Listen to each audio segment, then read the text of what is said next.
My name is Matthew Todd, and welcome to Inside the Scale Up. This is the podcast for founders and executives in tech looking to make an impact and learn from their peers within the tech business. We lift the lid on tech businesses, interviewing leaders and following their journey from startup to scale up and beyond, covering everything from developing product market fit, funding and fundraising models to value proposition structure and growth marketing. We learn from their journey so that you can understand how they really work, the failures, the successes, the lessons along the way, so that you can take their learnings and apply them within your own startup or scale up and join the ever-growing list of high-growth UK SaaS businesses.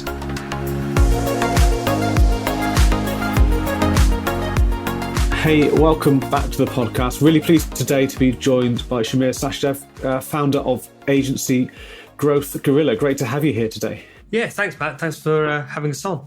No worries. Looking forward to the conversation. And as always, I'd like guests to give us their kind of one-line intro. Tell us a little bit about what it is that you do and what Growth Gorilla is. Yeah, well, I think if it's in one line, then the best way to describe us is that we're a growth marketing agency for FinTechs. Perfect. Yeah, love that. And we'll get into some detail about exactly what you do, how you work. But, firstly, I always like to cover, especially with the SaaS founders that we have on as well, that kind of founding journey. What was the insight that led you to kind of form the company and go down the approach that you have? So it'd be good to understand, a little bit about your background prior to the agency and then what motivated you to move into, founding the agency yourself as well. Yeah, of course. So my background is actually financial services. I started off as a junior in a very traditional stockbroking environment, and then as time went by, I sort of progressed from being a junior to being a junior broker to then running my own portfolio of clients, and then really I made the switch from really private client broking or advisory broking into execution only broking, primarily because the benefit of having a stockbroker over the years has declined massively given the amount of information that's now out there and the technologies and the platforms and the news and whatnot. The advantage of being a broker was that you had access to information that your clients didn't, and you were a source of information for them. You interpret that information, you provide advice, and then you execute the trades for them. But as time kind of went by, that had an impact on our commission, so the money wasn't as good as it was. Yeah. And I noticed that execution-only platforms were performing, were growing. So I ended up becoming head of sales, then eventually head of sales and marketing for a financial trading platform in the UK here. And that kind of started off or sparked my marketing career.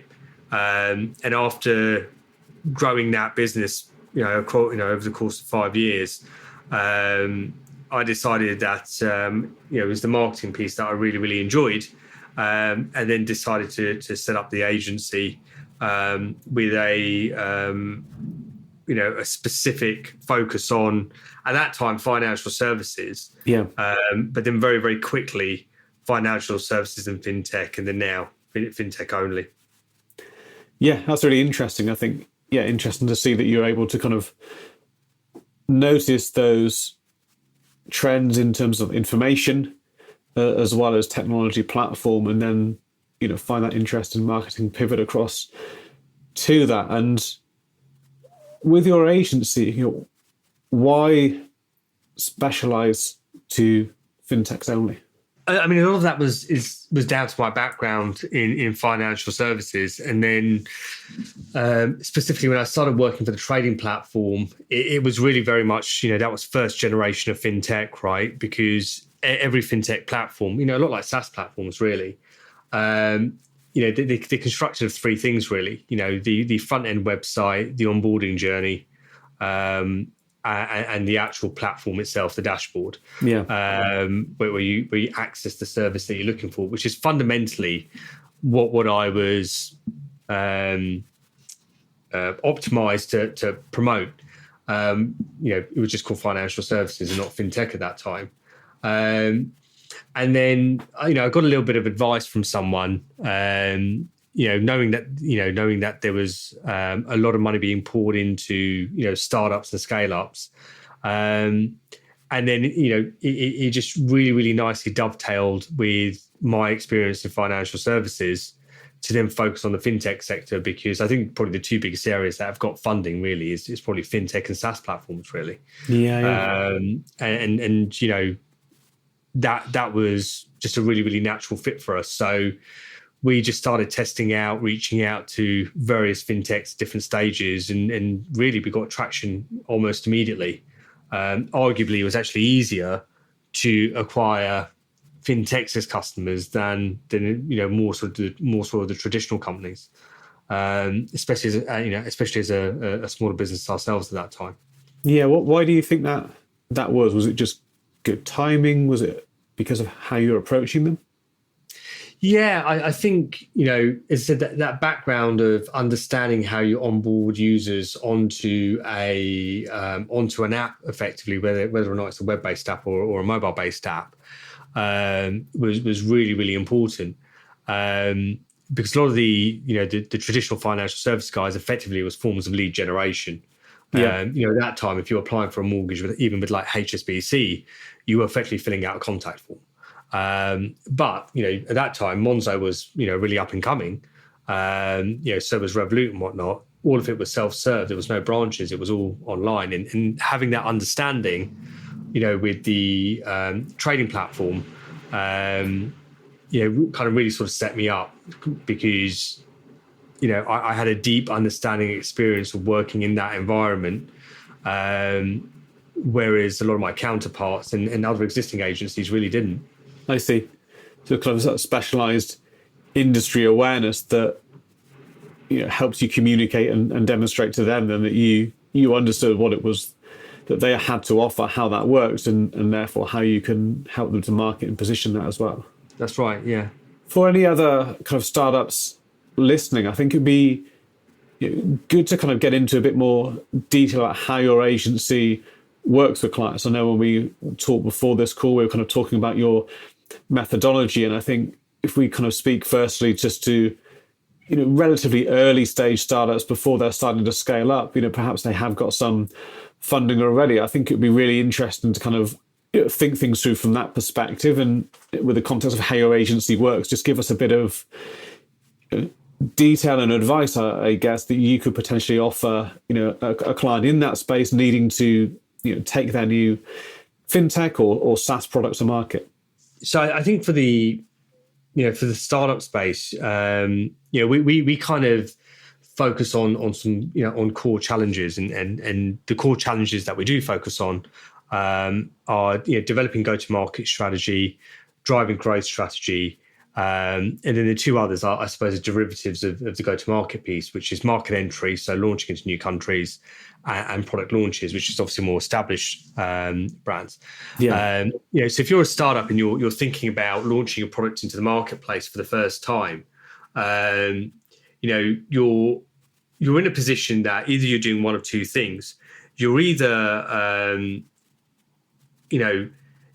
coming up with you either come up with a disruptive product, and you're delivering something in a way that no one else has ever done before, in which case you've got to think about how you're going to educate your customer.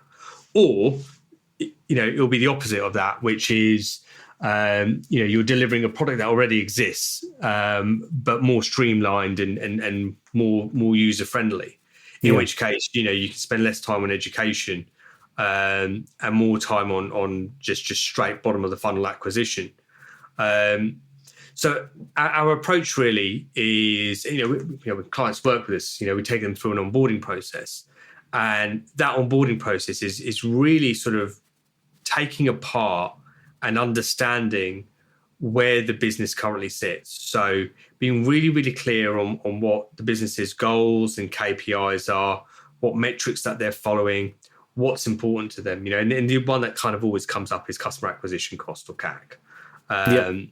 And then aligning that with, what is the number of users that the business wants to acquire, And then really just seeing if those numbers actually stack up. It's all well and good having a CAC of, say, £25 or £50, but then saying we want 10,000 customers, and then when you do the maths on that, it's actually quite a significant sum of money.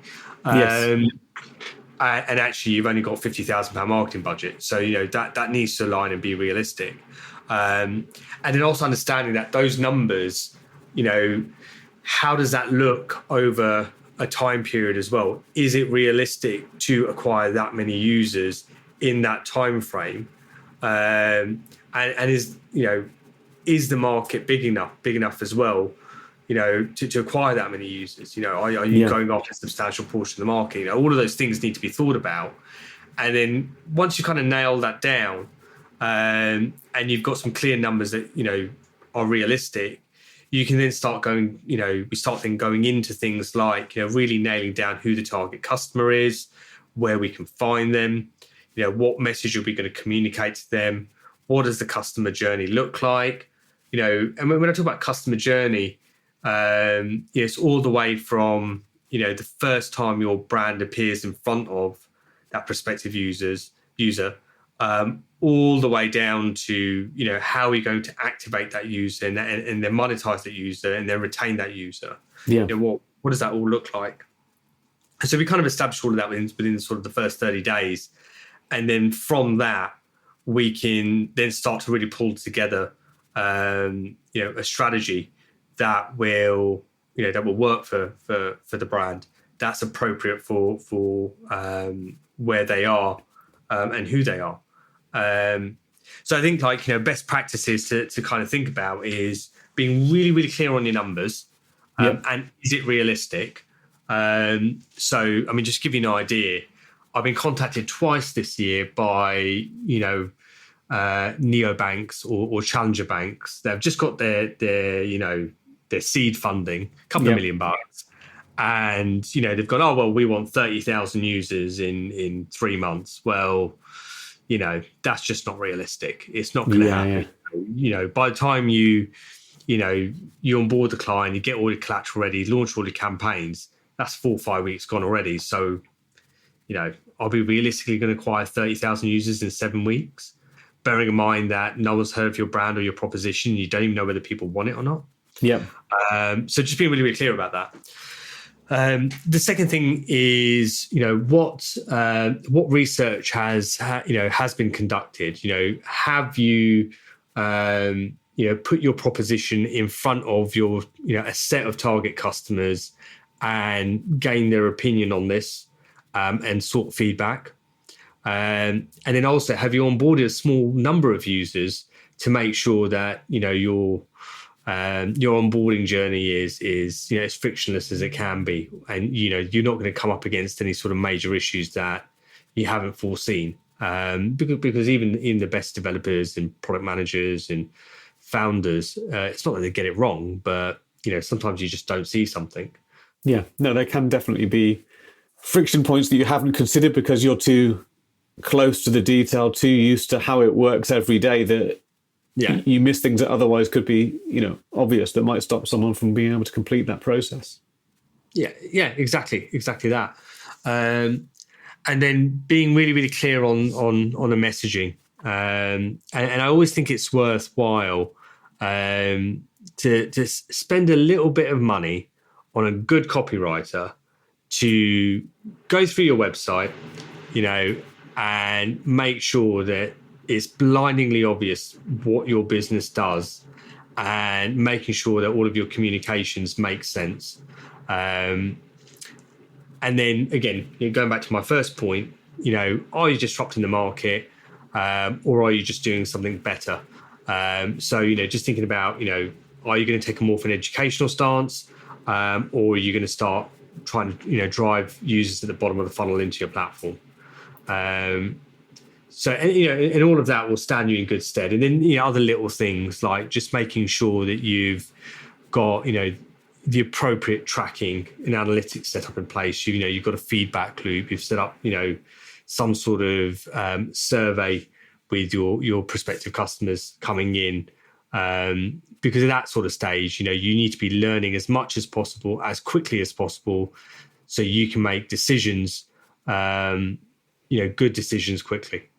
Yeah, absolutely. And I completely agree with what you're saying about the messaging as well as the copywriting piece, and being clear on the audience that you're trying to get in front of as well, and tailoring that message for them. I've seen so many websites that are either, too product focused without making it clear who their customer is and what the benefits are, or they're almost hedging their bet. So you scroll down the homepage and it's, oh, we do this for this particular type of customer. Then below it, it's like, oh, we do this for that one, and then we do this for that. Like they're kind of going after three different customer segments all at once, and it just leads to confusing messaging, I think, a lot of the time.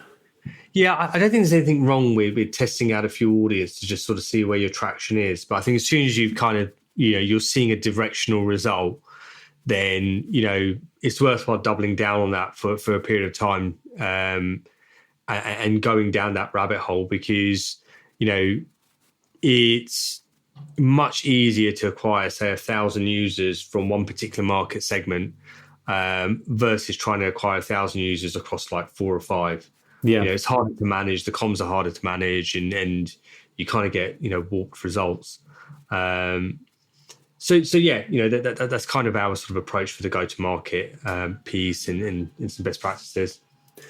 Yeah, no, thank you for sharing that. I think that's really, really useful, and I hope people listening to this find that useful as well. And I think going back to the first point you mentioned on knowing those KPIs, knowing those numbers, I think not enough people actually model that appropriately. They'll have an idea of number of users, I suspect, that they want to, bring on board, but they probably haven't done the maths on, what the CAC looks like, what the, lifetime value of the customer is, and what the cash flow looks like on the best of that. Are they paying annually, quarterly, monthly? If so, how does that shape your budget and the spend that you've got? Because otherwise, like you say, you could put yourself in a situation where you just throw a bunch of cash at a wall and then nothing really works out, and then you've got nowhere to go from that point.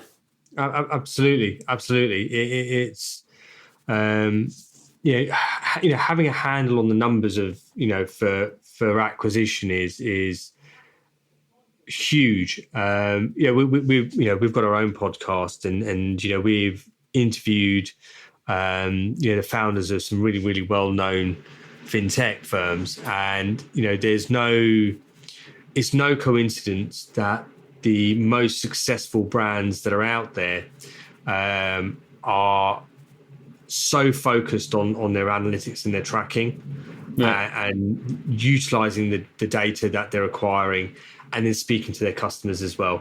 You hear it once and you think, okay, you hear it twice, but you hear it consistently. You've got to take heed of that. And I think if there's anything that you take away from this podcast today is, track. You can't measure what you can't track.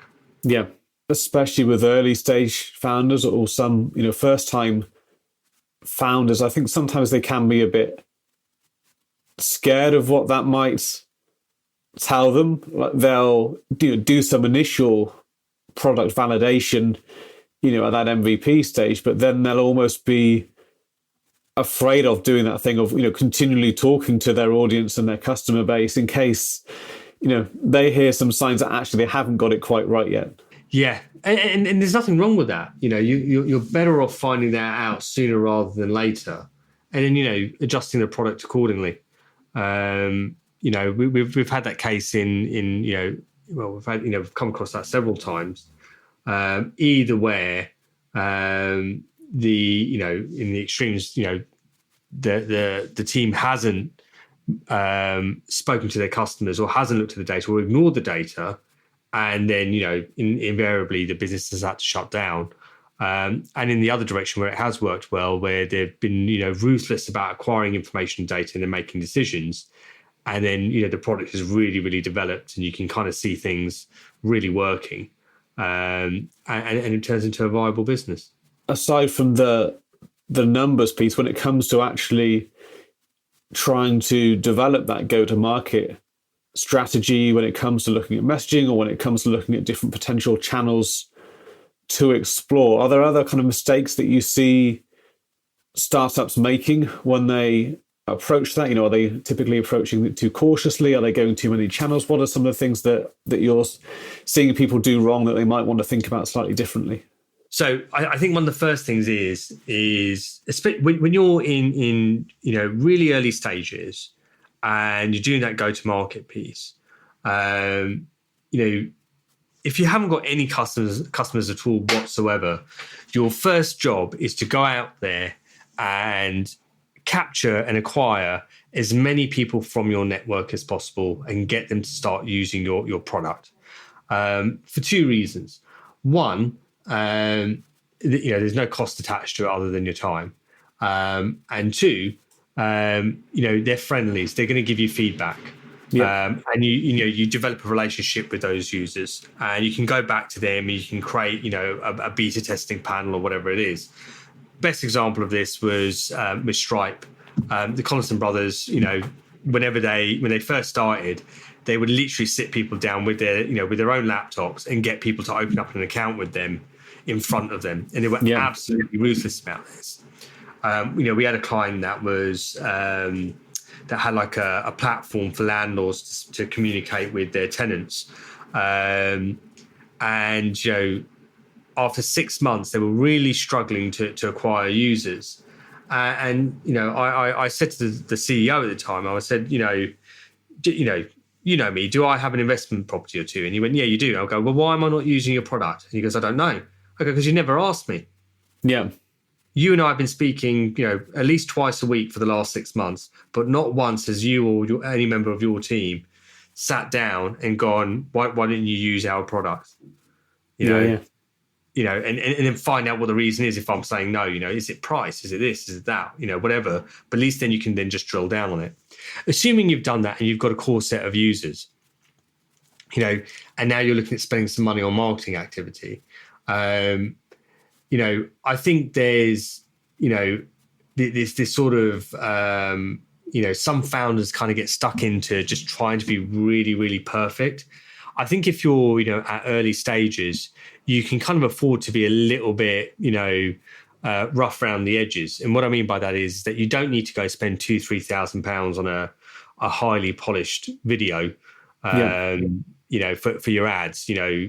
Some basic static banners will work absolutely fine. And your website doesn't need to, be built, by 17 developers on WordPress.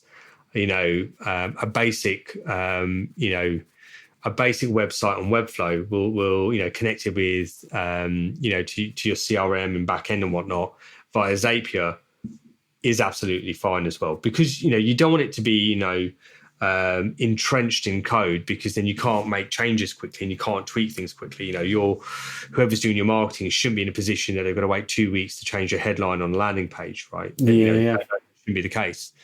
And then I think the other mistake is again going back to that data piece, which is ignoring the data and then not reacting to it.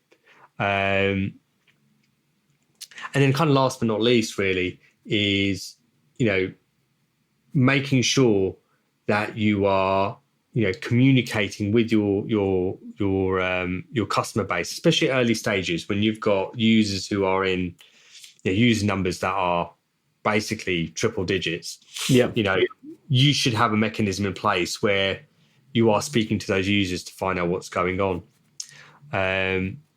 So other things that I've kind of seen go wrong is little things. We had a life insurance company that was only offering online line insurance for up to 35-year-olds. Every successful application that they had was someone that was 36 to 40. Okay. But they were absolutely reluctant to increase the age to 40. Yeah. Look at the data. That's going to have, that problem would have been solved easily. I think the other thing as well is that, being really, really clear on what problem your users want solving. So another good example of this is that we had an impact investing platform that really, really wanted to focus on the fact that they were female founders, that they were underpinned by obviously the impact investing element, and their target audience were primarily female who had a deep interest in that area, in making impact, environment, etc. Yeah. It was a huge disconnect in that, because actually the individuals that have the net worth to invest tend not to make decisions based upon things like impact investing. That's just a nice to have. Yeah. So promoting the fact on Facebook, for example, that it's female founders and it's all underpinned by that, wasn't converting. But as soon as we changed the message to then say, we've actually got this range of investments and ETFs, etc., we started seeing conversions, but it went against the grain of what the founder wanted to communicate. Yeah, I see. You can't be sort of hard nosed. Sometimes you've got to say the things that your market wants to hear as well.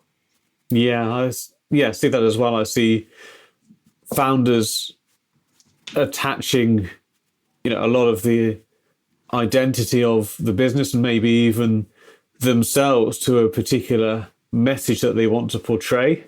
But then if that isn't necessarily the primary message that is going to resonate the best with a particular audience, then, as you say, maybe you should just bite the bullet on that and be willing to adapt it if you want the best results for the company. Yeah.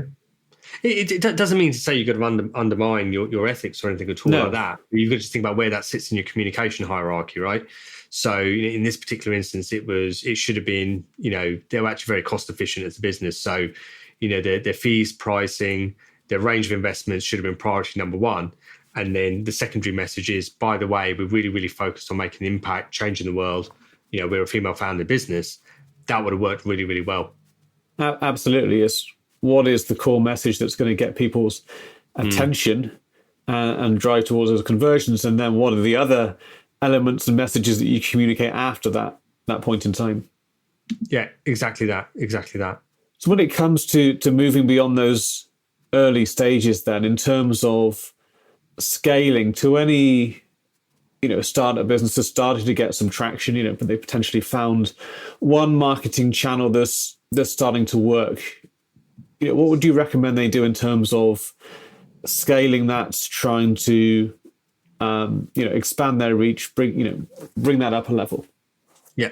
So the kind of like the traffic light system or the checklist for when's the right time to start scaling up is fundamentally, like you said, you found a channel that works and you're acquiring users.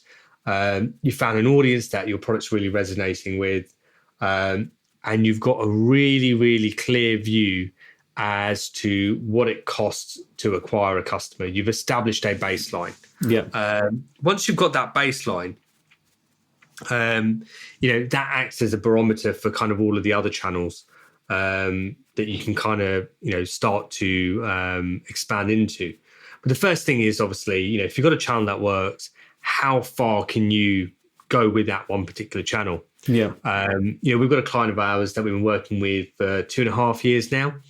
And I remember that when we did the pitch for them, we said we were going to start on Google, then move to Facebook, and then expand out to other channels. Yeah.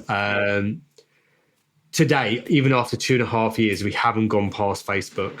Not because we haven't wanted to, and not because we haven't tested other channels in between. Yeah. But what we realised is that Google search and Facebook provide the best customer acquisition cost that we can get. Yeah. And optimizing for those channels is the most efficient thing to do. And acquiring users from there and then creating landing pages, etc., and the customer journey around that has proven to be the most efficient route. So, there's no rush to be across 10 channels. Yeah. It doesn't mean that you shouldn't test, but what you should look to do is just really look to see how you can optimize the channels that you are using. So, what I would be doing if it was me, if I had a reasonable budget, is putting maybe 10, 15, 20% of my overall budget aside for testing out new platforms. Yeah. And then, the existing sort of 70, 80, 90% of the budget for the current platform that's working, and then just optimize the hell out of it, and then start looking at things that, this is what I refer to as big levers and small levers. So thinking about, what are the biggest levers that you are able to pull that's going to have a significant impact on your acquisition costs. So what I mean by that is changing the color or changing the copy on your call to action from find out more to learn more. It's probably going to be 0.5% to maybe a couple of percent change. Yeah. But, testing, say, a static ad versus, say, a video ad might be a 10 to 15% change. Sure. Testing out a landing page that is really closely aligned to the audience that you're targeting and the creative that you've got, say, on Facebook, is more likely to be a bigger impact than, as I said, changing your call to action on the homepage. Yeah. So, what are the big levers that you can pull? Within that might also be, a big lever might be, right, okay, but we've done really, really well with Facebook and Instagram. Let's test out TikTok, sure, for example. Or we've done really, really well with LinkedIn, but it's quite expensive. Let's think about creating custom audiences on Facebook or maybe testing out custom audiences on Twitter. They're going to be bigger levers that you can pull, especially because you know that you've got creative that is working. So you can pick that creative up, adjust it for the platform that you're going into, see what impact that has.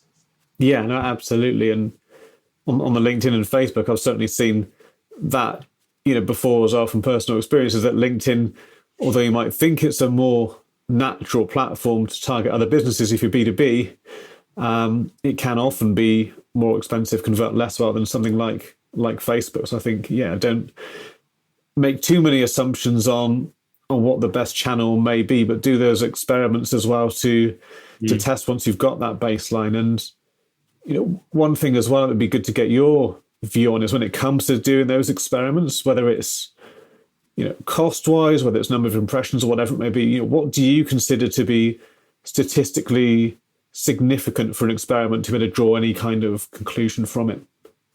Yeah, that's a really, really good question. So normally my answer when people sort of ask me, how do you go about, conducting experiments? The first thing I always say is, we're looking for statistical significance here. Yeah. So there's nothing I hate more than we're going to test out a new channel and, we're going to spend £1,000 on it. Well, that's fine. If your budget across, say, another channel is £2 or £3 grand, but if you're spending £50,000 somewhere else, give it a fighting chance. Yeah. So that's kind of the first thing. So you can actually achieve that statistical significance. Plus, on top of that as well, what you don't want to do is stretch out the budget too long as well, because then obviously that has issues around, sales cycles and the amount of time it takes to drive users through the funnel and all the rest of it. It can warp results. Yeah. But generally speaking, my starting point is that I want to see a couple of hundred visits to a landing page that I know is performing.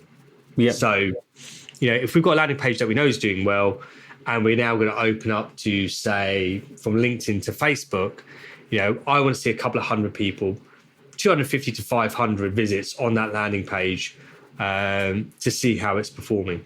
Now, you've got to use an element of common sense here. If you drive 100 users into the page and you haven't got a single conversion, then, it might be worthwhile taking a step back and going, well, have I got the message right? Are we getting the click-throughs? Is the audience right? Is the message that we've got on the ad aligned with the message on the landing page? And assuming you've kind of got all of those ducks in a row, then maybe there may be a wider issue there.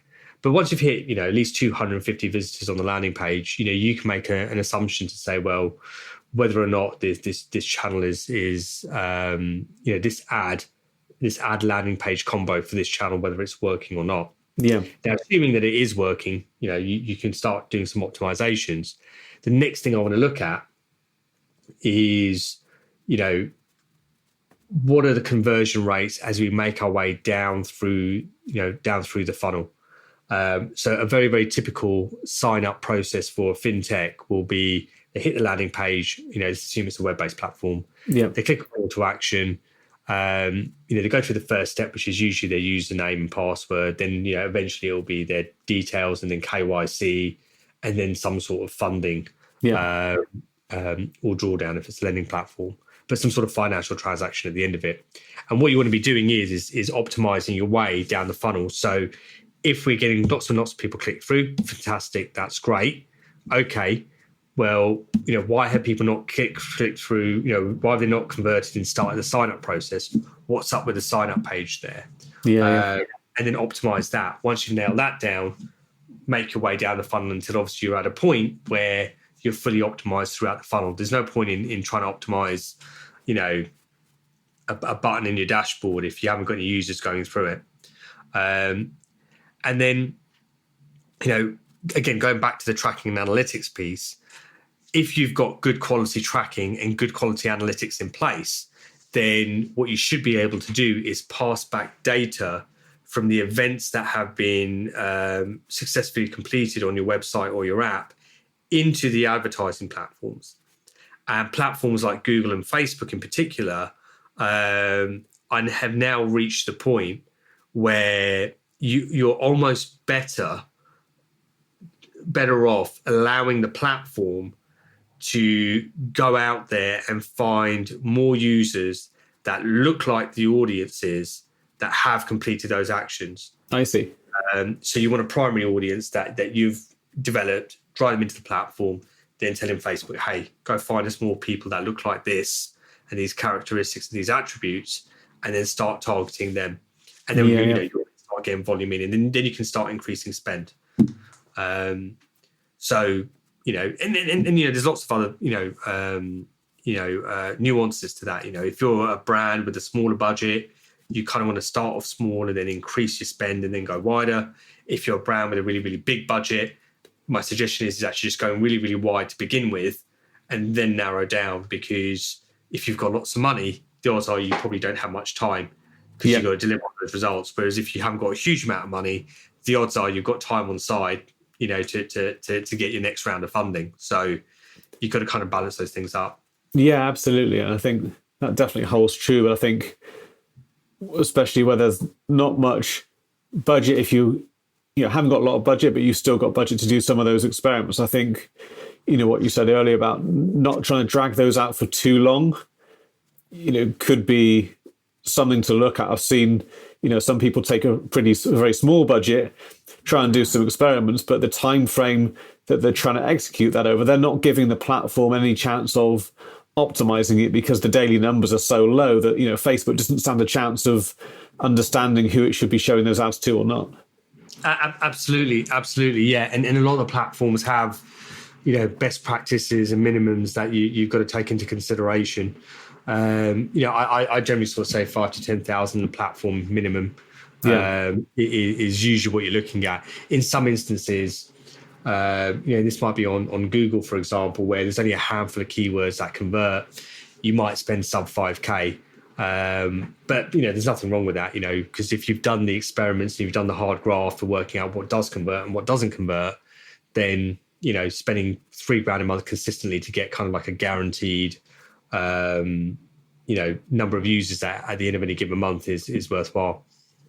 Yeah, absolutely. And I think, going back to where we started as well, it's making sure those numbers work out, isn't it? It's just doing the maths on that to make sure that the payback period on that cost of acquisition, so therefore you can plan for best case, worst case growth scenarios on the back of that, can't you? Yeah, and that's a really, really good point as well. So those payback periods and lifetime values, the market has changed quite a bit, right? We've gone from a position where it was kind of growth at all costs, and it was just get users in. Yeah, and everyone's kind of had to put their common sense hats back on. And now it's like, well, we would actually deliver tangible results.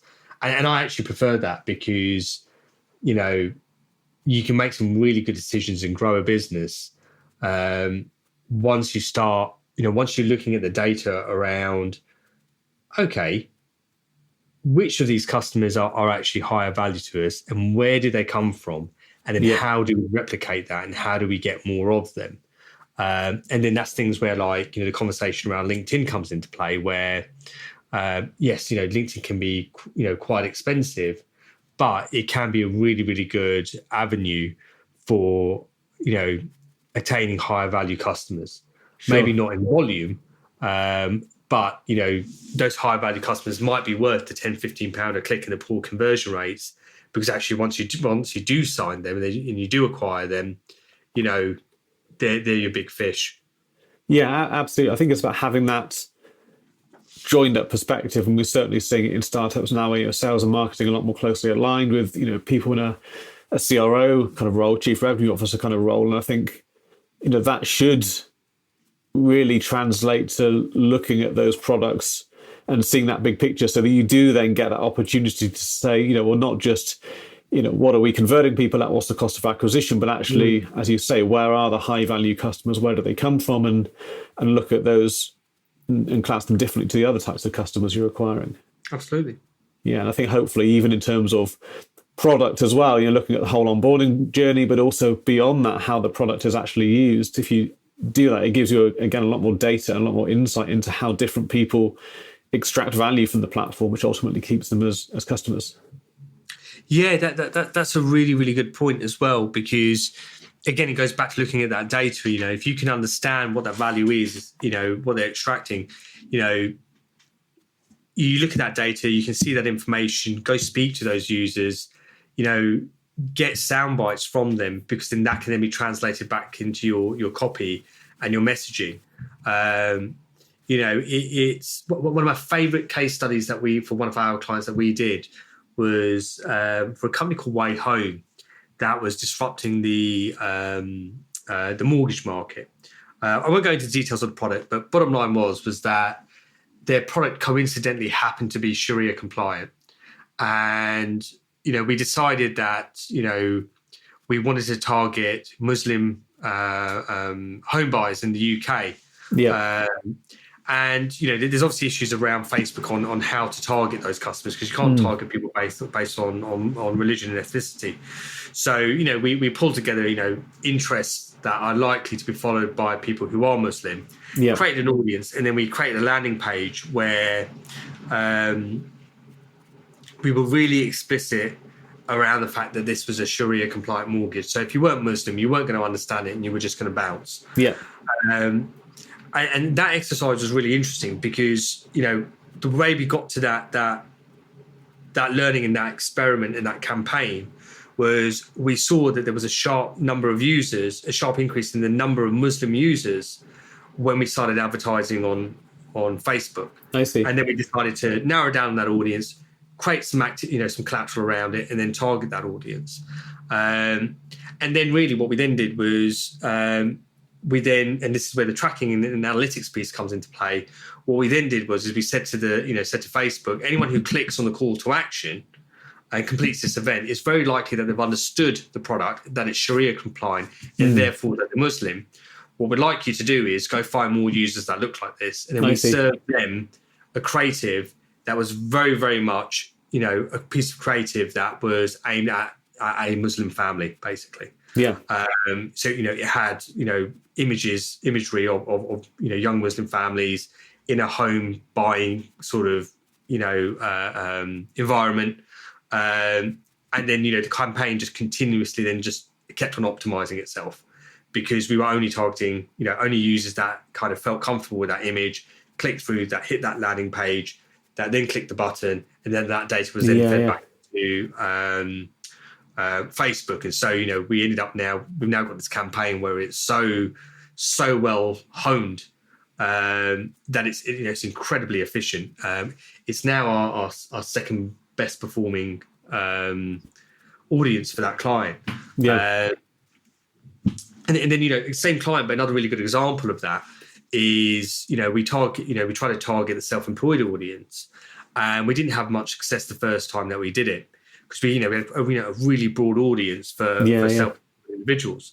But what we then did was we broke down those audiences into very specific categories: plumbers, electricians, etc., and then put a piece of creative in front of them that represented and looked like them really. Yeah. And then that went from being a campaign that didn't really perform to probably the best performing campaign. So I think that's another learning there is don't throw the baby out with the bathwater. Sometimes it's worthwhile conducting that experiment, doing that post-mortem and going, well, this doesn't make sense. This audience really likes our product, but when we went after them, it didn't quite work. What could we be doing differently here? And giving it another bite of the cherry, and I think like sometimes you've got to be a little bit, a bit of a dog with a bone on this sort of stuff. I'm personally, I'm very, very much like that. If I feel with a gut feel that, this should be working, I try and make sure that, we've, objectively, tried every avenue to get in front of that audience and try and convert them, without obviously blowing the budget, or putting, other traffic and other volume at risk. Yeah, absolutely. I think that's really interesting. I think it's not just does it work, and it's not like a binary yes or a no. It's, well, why isn't this working at the level that we wanted it to? What are the points for improvement? It sounds like, again, just to echo kind of good principles, like being specific with a specific audience, with a specific campaign, and running multiple is going to be better than trying to shoehorn all of those into one more generic, bland campaign that's not really going to resonate with anyone. I mean, like, in principle, any channel, I always have this debate with people when they go, well, this channel, only certain channels work. And I'm like, well, no, every channel works to acquire users. It's just that some channels are better than others. Yeah. You can stand outside Liverpool Street Station with flyers, for your product, and you'll get a few users. The only problem is that the time that it's cost you in resource and all of that sort of stuff means that your customer acquisition cost is, not efficient enough. So it's it is a way to acquire users. It's just a very inefficient way. And if you didn't take that principle and say, well, actually, we've got a platform here, like TikTok, for example, where their targeting isn't still near, where Facebook's is, but it's got the audience there, and it's a growing platform, and the cost per clicks are quite cheap. You've got to say to yourself, well, it's inefficient. It may be inefficient to begin with, but how do we make it efficient? And what are the things that we need to do here? And you can then turn an inefficient channel into an efficient channel. I think it's sometimes worthwhile just keeping at it, but then without being stubborn as well at the same time. Yeah, I really like what you just said about any channel can work, because I think a lot of people, especially earlier on in their journey, can blame the channel for what ultimately is a lack of understanding of their audience and the messaging, and not having proven that stuff out, and potentially looking, thinking that it's easy, or we just give Facebook a few £100 or a couple of grand and we'll have customers flooding to us. I don't understand why no one's coming through. Oh, it's Facebook, they're not on there, let's try LinkedIn or the other, whatever it is. But actually it's the fact they haven't dialed in that messaging at all and that audience. I mean, even with when we acquire clients who have got a product that has already attained product market fit, or they've already got competitors in the marketplace doing exactly the same thing, but they've just been around longer or whatever. Yeah. And I quite like those, because actually that you got the competitors got product market fit. That's great. Yeah. You can actually go straight away and look at what sort of activity that they're doing to give you a bit of a baseline on what sort of channels are working for them. But even with a product like that, take for example, like trading platforms, spread betting, CFD, share trading platforms, they're nothing new really. Yeah. Even a platform like that will take 3-4 months before you achieve a baseline with a paid channel. Yeah. It takes time to optimize those audiences, get the right creative in front of them, get the customer journey right. And then once you've got that, it will suddenly click. And then, we did this, we had a chart for this client because they were asking us about when they can start spending more money. And, we said to them, well, look, your CAC's a bit up and down at the moment. We need to just sort of get that to level out. Yeah. And so we had a performance marketing, send them screenshots, obviously without other client names, of client numbers for the first, I think, 6 months. And you can literally see for the first 2 months, like the bars were like low. And then suddenly sort of midway through or end of month 3, beginning of month 4, the bars just doubled in size. And that was just because, the algorithms kind of, we nailed the messaging. The algorithms were nicely warmed up at that point. Yeah. The landing pages were on point. The audience has seen the ad a few times as well. Let's not forget that. And it just clicked, and that's when you can really start scaling. Yeah, no, absolutely. I think patience has to play a part in anything, doesn't it? I think there's no immediate win. It's not like you turn an ad set on and suddenly customers are breaking your door down, is it? So. Well, if that was the case, life would be a lot easier, really, wouldn't it? Yeah, it takes time for you to figure that stuff out, but it also takes time for the algorithm to figure that stuff out and to see what works, to iterate, improve, and test ultimately, doesn't it? Absolutely. Yeah. So no, thank you for sharing that. I think that's really, really useful, and especially to our audience, whether you're at the earlier stages or starting to think about scaling up. I think, a lot of what you've said is going to be really, really useful to them. But before we wrap things up, is there any other advice that you'd want to leave them with? I think when we sort of talked about scaling. I think there's kind of like other sort of, the other part of scaling obviously is once you've kind of reached a point, as I said, that you've got a baseline and you've started really optimizing your channels, spending more money, the next sort of decisions that you need to make is, yes, do we need to test out other platforms? And while you're doing that, you'll start to understand whether or not you can acquire those same users on other channels, for cheaper or not. Yeah. The next question then is to think about the geographical elements, and then also the audiences as well. So, is it more cost efficient to acquire a different audience on the same platform, or the same audience on a different platform? Sure, I see. And then the other thing to think about as well is, if neither of those things are efficient, does it make sense to then acquire that same audience on the same platform but in a different territory? Yeah.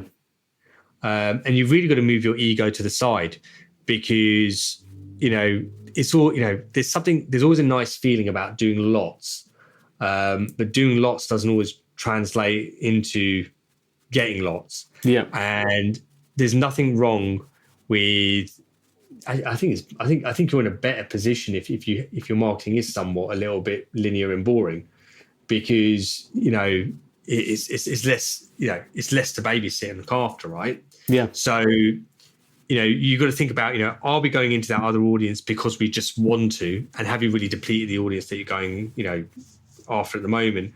Are we launching into a new territory for the sake of launching into a new territory? Are we just doing TikTok ads because we just fancy doing something a bit different? Yeah. You got to ask yourself those questions and see if it really stacks up. And then I think once you've kind of made those decisions, you can then really start to decide how you want to expand out. And that journey of expansion, the analogy that we always use here is what we call, a champagne pyramid. So, you've seen all of those, the glasses are all stacked on top of each other. You pour the champagne at the top and it flows all the way down. And that's really, the champagne is your budget at the end of the day. Yeah. The top glass is your most efficient audience channel country. And then really the glasses that sit underneath them will be a combination of different audience, different channel, or different country. And it's just thinking about, what's next on that champagne pyramid until you get all the way down to the bottom.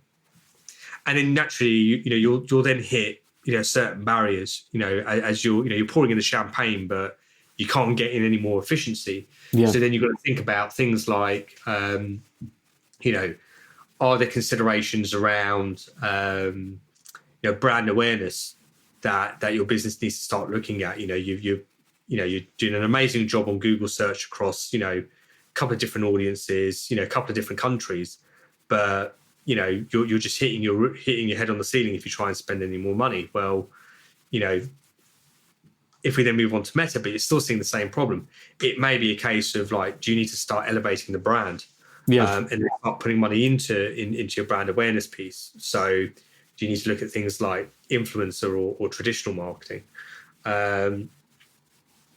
So I think it's just constantly just having, be cognizant of those sorts of,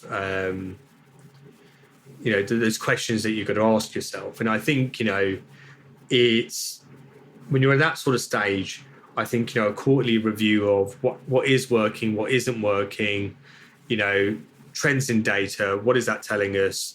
And then how does that align with your overall business targets and business objectives? I think the other thing as well is, when a business gets a significant amount of funding and knowing what to do with that, there's a big difference from going from being a seed company who's got $1 million to a Series A that's got 8 million, or a Series A that's got 8 million to a Series B that's now got 50 million. And what to do around there. And if I'm talking to founders, one of the key things you've got to look at is making sure you've got the right hire at the appropriate time. So making sure that you haven't got someone too senior that's dealing with a small budget, because you're not going to get ROI out of a CMO that's used to a £50 million budget, when they're looking after, some basic spend. And then, and vice versa as well, not having someone too junior who's not used to working with, big budgets. And then I think just, thinking about the sort of size of team that you want in place, what do you need to have in-house? What can you go to an agency for? And there's always that debate on why do you performance marketing is always an interesting one. Should we have performance marketing in-house, or should we go to an agency? To be honest with you, I think that's down to your where your CMO feels comfortable. Some CMOs are naturally going to be slightly more akin to performance marketing. We'll want to build that in-house. Some won't, and would prefer to use an agency. It's each their own at the end of the day, and I don't think there's any hard and fast rules around that. But when you get that big influx of cash, there's a lot of I see a lot of what I call ego-based marketing. And if I see campaigns on sides of buses and on tubes, I'm always a little bit like, unless it's specific types of products. I'm always a little bit like, whose idea really was that? Because there was one that was a money transfer platform targeting Indian and African expats, and they were advertising on the tube, and I thought, they do take the tube, but the largest concentration of Indian expats is actually not right in the centre of London. You've got certain pockets in and around London, and then in the north of England as well. And actually, for the budget that you spent there, you could have hit all of those audiences more efficiently, and then overlay that with some digital spend. And so you've got to think about, just because you've got a lot of money doesn't mean that you need to go buy expensive media for the sake of it.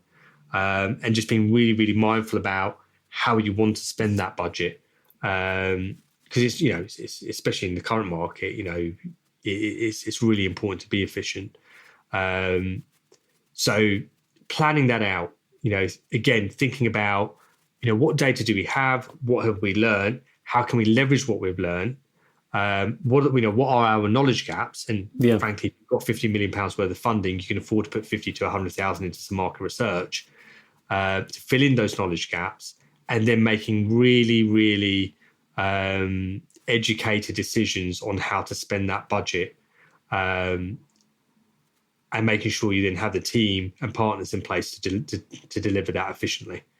Absolutely. No, I think that's great advice. And I think as you go through that growth journey as well, I think those early hiring decisions can be quite tricky to call, because like you say, a lot of early startups especially will try and think they can hire one person that can kind of do a bit of everything, but if you get someone that's really, really good at top level strategy and scaling to the numbers you want to get to, they're used to working with a big budget and they're used to working with a team underneath them to do the execution. So they're not a standalone hire you can make without all of the other resources to go along with it, and vice versa. If you just try and hire someone who's kind of, very specific in terms of their area of expertise, then they're going to be lacking in other areas and not have the strategy piece. And I think that's where agencies can and should come in.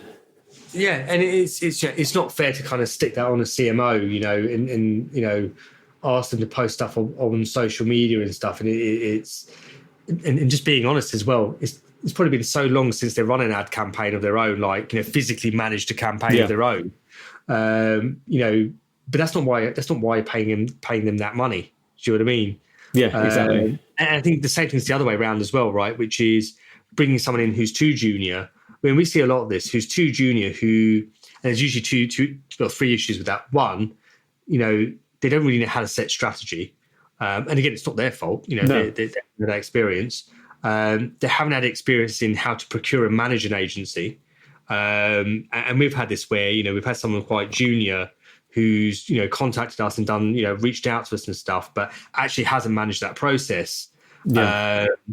And, in the end, we're pretty chilled out. But if it was a less patient agency owner, may have got a bit pissed off, really. Yeah. You can burn bridges that way. And then the third thing is then just managing that day to day, with those agencies and with the activity that's going on, and then being able to feed back the data that a founder needs in order to make decisions, because founders notoriously are very busy. So you need someone who's had that experience and go, well, look, I've been in this situation before. I know what information you guys are going to need. I can manage this and I can provide this to you. And I think, paying that slight premium more from perhaps someone slightly more senior is well worth it. But at the same time, save yourself some money and don't bring in a CMO when you've got a £500,000 budget. Absolutely. If you really do have growth ambitions planned out, when you should hire the right seniority of people should be part of that plan as well. And I think that's great advice. So thank you for sharing that and the other elements as well. And I think, if I could summarize our conversation in one word, I think it would be data. And I think it's the importance of, knowing your data, knowing your numbers, knowing what you're trying to achieve, planning, acting accordingly. So thank you for your time today. Much appreciated. Obviously, for any fintechs listening, we'll leave links to Growth Gorilla, etc., in the show notes so people can check out what you do in a bit more detail as well. Amazing. Thank you very much for your time. Thank you for joining me on this episode of Inside the Scale Up. Remember, for the show notes and in-depth resources from today's guest, you can find these on the website insidethescaleup.com. You can also leave feedback on today's episode, as well as suggest guests and companies you'd like to hear from. Thank you for listening.